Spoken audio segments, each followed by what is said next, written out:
ओम शांति। 27 मई 2022 के महावाक्य हैं। मीठे बच्चे, विचार सागर मंथन कर भारत की हिस्ट्री, ज्योग्राफी और नई दुनिया का संवत सिद्ध कर बताओ तो कल्प की आयु सिद्ध हो जाएगी। प्रश्न: तुम बच्चों को अभी कौन सी धुन लगी हुई है जो मनुष्यों से भिन्न है? उत्तर: तुम्हें धुन है कि विश्व का बेड़ा जो डूबा हुआ है उसे हम सैल्वेज करें, सबको सच्ची सच्ची सत्यनारायण की कथा व अमर कथा सुनाएं जिससे सबकी उन्नति हो। इतने बड़े बड़े महल, बिजली आदि सब कुछ है, परंतु उन्हें यह पता नहीं है कि यह सब आर्टिफिशियल झूठी उन्नति है। सच्ची उन्नति तो सतयुग में थी जो अब बाप आकर करते हैं। गीत: आखिर वह दिन आया आज। ओम शांति। गरीब निवास आया तो सही, परंतु कोई सही तिथि तारीख नहीं लिखते हैं। कोई डेट संवत तो होना चाहिए ना। जैसे बताते हैं कि आज फलानी तारीख, फलाना मास, फलाना संवत है। गरीब निवास कब आया यह लिखा नहीं है। जैसे लक्ष्मी नारायण सतयुग आदि में थे तो उनका भी संवत होना चाहिए। इनका फलाने संवत में राज्य था। लक्ष्मी नारायण का भी संवत है और भी सबके अपने अपने संवत हैं। गुरु नानक का भी लिखा होगा कि फलाने संवत में जन्म लिया। संवत बिगर पता नहीं पड़ता। यह लक्ष्मी नारायण भारत में राज्य करते थे तो जरूर संवत होना चाहिए। इनका संवत माना स्वर्ग का संवत। लक्ष्मी नारायण ने सतयुग में राज्य किया। किस संवत से किस संवत तक कहें तो भी 5000 वर्ष ही कहेंगे। गीता जयंती का थोड़ा फर्क करना पड़ता है। शिव जयंती और गीता जयंती में फर्क नहीं है। कृष्ण जयंती का फर्क पड़ेगा। लक्ष्मी नारायण का वही संवत लिखना होगा। यह भी विचार सागर मंथन करना होता है। पब्लिक को यह कैसे बताएं? लक्ष्मी नारायण का क्यों नहीं संवत दिखाते हैं? विक्रम संवत दिखाते हैं, बाकी विक्रमाजित संवत कहाँ? अभी तुम बच्चों को अच्छी तरह मालूम है। भारत की हिस्ट्री, ज्योग्राफी, नई दुनिया का संवत भी दिखाना चाहिए। नई दुनिया में राज्य था आदि सनातन देवी देवताओं का, तो उनका संवत भी कहेंगे। हिसाब करेंगे तो उनको 5000 वर्ष हुआ। यह सिद्ध कर बताने से कल्प की आयु सिद्ध हो जाएगी और लाखों वर्ष जो लिखा है वह झूठा हो जाएगा। यह बातें बाप आकर समझाते हैं। जो मनुष्य सृष्टि का बीज रूप है, सृष्टि के आदि मध्य अंत को जानने वाला है। लक्ष्मी नारायण की डिनाइस्टी को 5000 वर्ष हुआ और 3750 वर्ष हुए राम सीता को। फिर आगे उनकी डिनाइस्टी चली। फिर विक्रम संवत शुरू होता है। विक्रम राजा को जो संवत है वह भी राइट नहीं है। बीच में कुछ वर्ष गुम है। होना चाहिए 2500 वर्ष। इस्लामी बौद्धि का भी थोड़ा समय पीछे शुरू होता है। इन्होंने 2000 वर्ष से अपना संवत दिया है। तुम जानते हो हम सभी देवी देवता थे जो चक्र लगाकर अब ब्राह्मण बने हैं। यह हिस्ट्री ज्योग्राफी अच्छी तरह समझानी है। ब्राह्मण से फिर देवता बनते हैं। हिस्ट्री ज्योग्राफी समझते हो तो संवत भी समझना पड़े। सीडी के चित्र में संवत लिखा हुआ है। भारत का संवत ही गुम हो गया है। जो पूज्य थे उनका संवत ही गुम कर दिया है। पुजारियों का संवत शुरू हो गया है। देखो, अशोक पिल्लर कहते हैं। द्वापर में अशोक, शोक रहित तो कोई है नहीं। अशोक पिल्लर तो आधा कल्प सतयुग त्रेता तक चलता है। उनकी यह महिमा है। शोक पिल्लर की महिमा नहीं है, यहाँ तो दुख ही दुख है। अशोक का होटल नाम रखा है परंतु है नहीं। आधा कल्प क्षण भंगुर सुख को अशोक कह देते हैं। यहाँ अशोक कुछ है नहीं, मांस मदिरा गंध खाते रहते हैं। कुछ भी नहीं समझते कि हम कैसे दुखी हुए, कारण क्या है। अभी तुम समझते हो, यह बातें सुनेंगे वही जो कल पहले स्वर्ग में सुखी थे। जो वहाँ थे नहीं वह सुनेंगे भी नहीं। जिन्होंने भक्ति पूरी की होगी वह कुछ ना कुछ आकर शिक्षा लेंगे। नॉलेज को सुनकर लोग खुश होंगे। चित्र भी क्लियर है, संवत भी लिखा हुआ है। ब्रह्मा विष्णु का जन्म भी तो यहाँ होना चाहिए ना। बाकी शंकर तो सूक्ष्म वतन का है और शिव है मूल वतन में। सूक्ष्म मूल को भी जानते नहीं, इसलिए शिव शंकर को मिला दिया है। शिव है परमपिता परमात्मा, शंकर है देवता, दोनों को मिला ना सके। अभी तुम जानते हो बच्चों को कितनी समझ मिली है, कितना नशा चढ़ता है। रात दिन यही तात लगी रहे कि लोगों को कैसे समझावें। बेसमझ को ही समझाया जाता है। तुम समझते हो कि भारत पहले क्या था, फिर डाउनफॉल कैसे हुआ है। दुनिया तो समझती हमने बहुत उन्नति की है।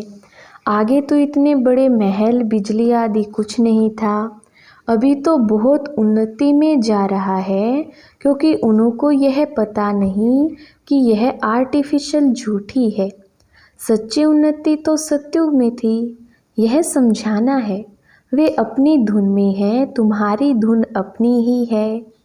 तुमको खुशी है तो विश्व का बेड़ा जो डूबा हुआ था उनको हम बाबा की नॉलेज द्वारा सैल्वेज कर रहे हैं।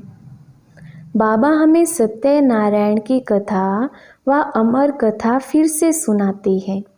भक्ति मार्ग में तो अनेक कथाएं सुनाते हैं।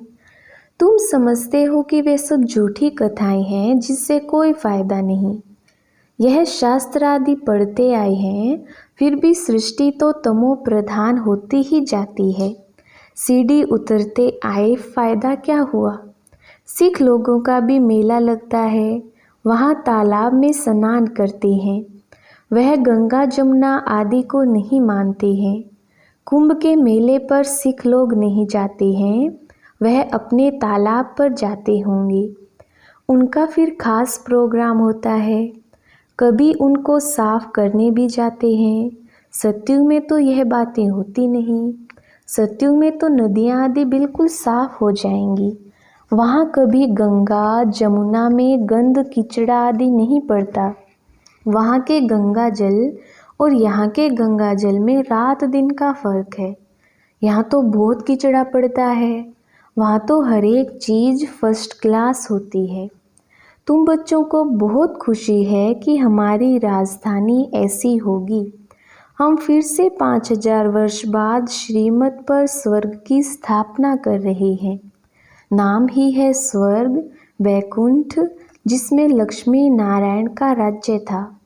शांति धाम अथवा निर्वाण धाम एक ही है। तुम जानते हो कि हम शांति धाम में कैसे रहते हैं। ऊपर में है शिव बाबा, फिर ब्रह्मा विष्णु शंकर, फिर देवताओं की माला, फिर क्षत्रिय वैश्य शूद्र। निराकारी झाड़ से आत्माएं नंबरवार आती रहती हैं। जो सत्युग में आने वाले नहीं हैं वे पढ़ने के लिए कभी आएंगे नहीं। हिंदू धर्म ही जैसे अलग हो पड़ा है। किसको पता नहीं कि आदि सनातन देवी देवता धर्म था। वह धर्म कैसे और कब स्थापन हुआ, किसको पता नहीं है। तुमको यह नॉलेज अब दी गई है कि दूसरों को भी समझाओ।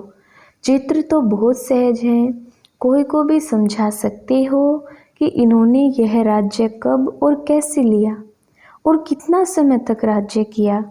राम सीता का भी होना चाहिए कि फलाने संवत से फलाने संवत तक इन्होंने राज्य किया।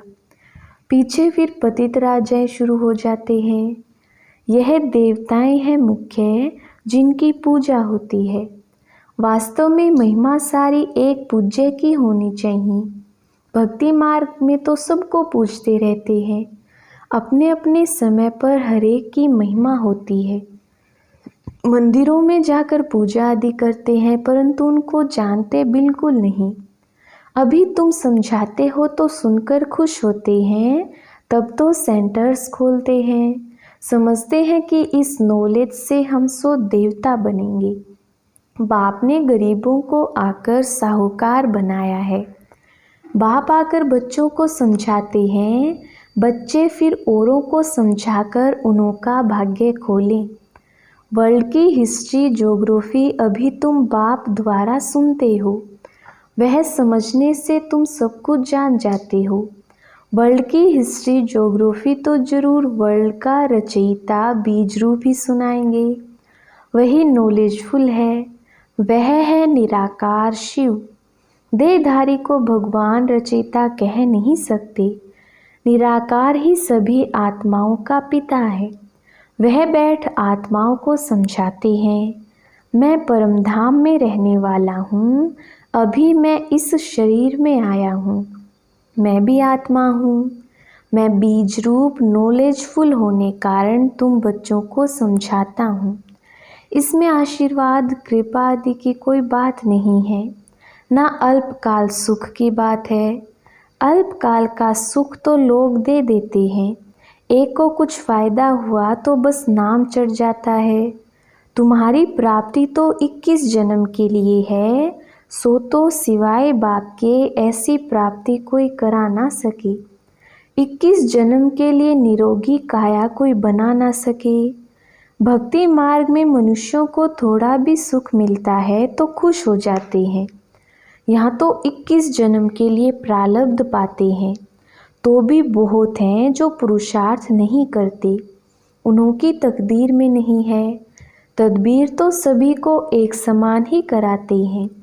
उस पढ़ाई में तो कभी अलग टीचर भी मिल जाते हैं, यह तो एक ही टीचर है।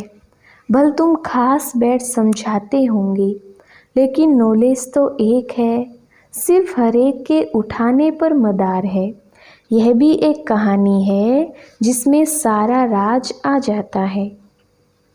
बाबा सत्यनारायण की कथा सुनाते हैं।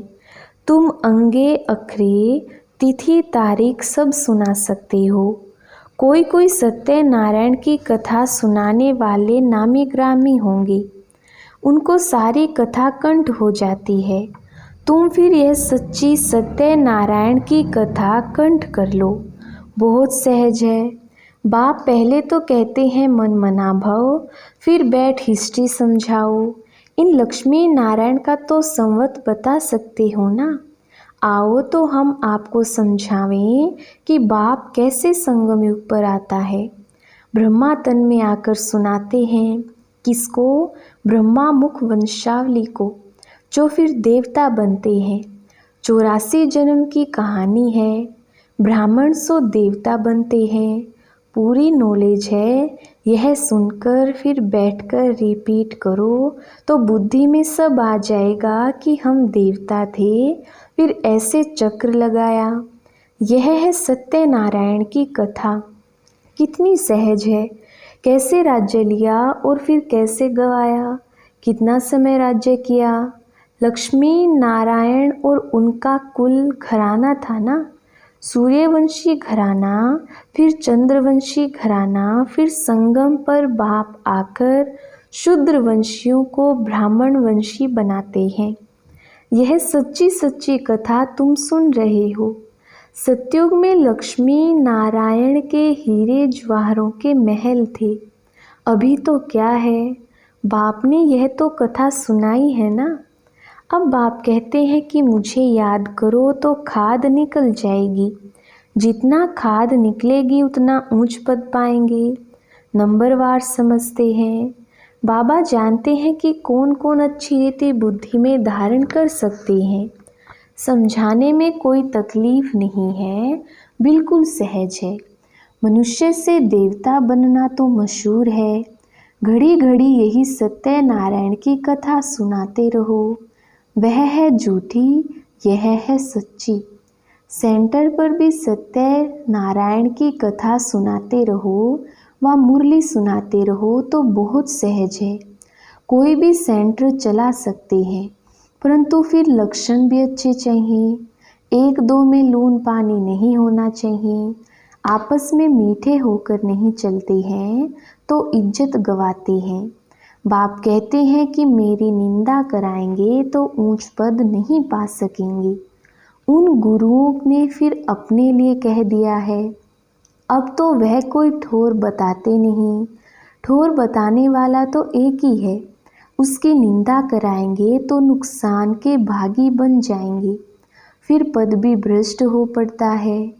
काला मुंह करते हैं तो अपनी सत्यानाश करते हैं। ऐसे भी हैं जो हार खा लेते हैं, फिर कोई तो सच्चाई से लिखते हैं, कोई झूठ भी बोलते हैं। अगर सच्ची कथा सुनाते रहें तो बुद्धि से झूठ निकल जाए। ऐसी चलन नहीं चलनी चाहिए जिससे बाप की निंदा हो। जिनकी ऐसी अवस्था है वह जहाँ भी जाते हैं तो ऐसी ही चलन चलते हैं। खुद भी समझते हैं कि हम सुधर नहीं सकेंगे तो फिर राय दी जाती है, घर गृहस्थ में रहो। जब धारणा हो जाए तब फिर सर्विस करना। घर में रहेंगे तो तुम्हारे ऊपर इतना पाप नहीं चढ़ेगा। यहाँ फिर ऐसे कॉमन चलन चलते हैं तो निंदा करा देते हैं। इससे तो गृहस्थ व्यवहार में कमल फूल समान रहना अच्छा है। अच्छा, मीठे मीठे सिकिलधे बच्चों प्रति माता पिता बाप दादा का याद प्यार और गुड मॉर्निंग। रूहानी बाप के रूहानी बच्चों को नमस्ते। हम रूहानी बच्चों की रूहानी बाप दादा को याद प्यार गुड मॉर्निंग और नमस्ते जी। धारणा के लिए मुख्य सार। पहला पॉइंट, अंदर से झूठ निकल जाए उसके लिए सदा सत्य नारायण की कथा सुननी और सुनानी है। कभी ऐसी चलन नहीं चलनी है जो बाप की निंदा हो। दूसरा पॉइंट, आपस में बहुत मीठा होकर रहना है। कभी लून पानी नहीं होना है। अच्छे लक्षण धारण कर फिर सेवा करनी है। वरदान, ब्राह्मण जीवन में बधाइयों की पालना द्वारा सदा वृद्धि को प्राप्त करने वाले पद्मा पदम भाग्यवान भव। विस्तार, संगम युग पर विशेष खुशियों भरी बधाइयों से ही सर्व ब्राह्मण वृद्धि को प्राप्त कर रहे हैं। ब्राह्मण जीवन की पालना का आधार बधाइयाँ हैं। बाप के स्वरूप में हर समय बधाइयाँ हैं। शिक्षक के स्वरूप में हर समय शाबाश शाबाश का बोल पास विद ऑनर बना रहा है। सद्गुरु के रूप में हर श्रेष्ठ कर्म की दुआएं सहज और मौज वाली जीवन अनुभव करा रही है। इसलिए पद्मा पदम भाग्यवान हो जो भाग्य विधाता भगवान के बच्चे संपूर्ण भाग्य के अधिकारी बन गए। स्लोगन, सच्ची सेवा द्वारा सर्व के आशीर्वाद प्राप्त करने वाले ही तकदीरवान हैं। अच्छा, ओम शांति।